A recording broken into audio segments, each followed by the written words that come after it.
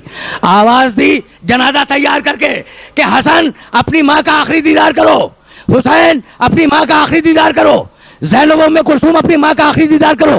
گھر کی کنیز بیان کرتی ہے کہ 2 بچے دوڑتے ہوئے ماں کے پاس آ گئے. حسن آئے, ام کلثوم آئی, اور 2 بچے دروازے پہ کھڑے رہے. حسین کھڑے رہے, شہزادی زینب کھڑی رہی. علی نے آواز دی بچوں تم بھی تو آؤ.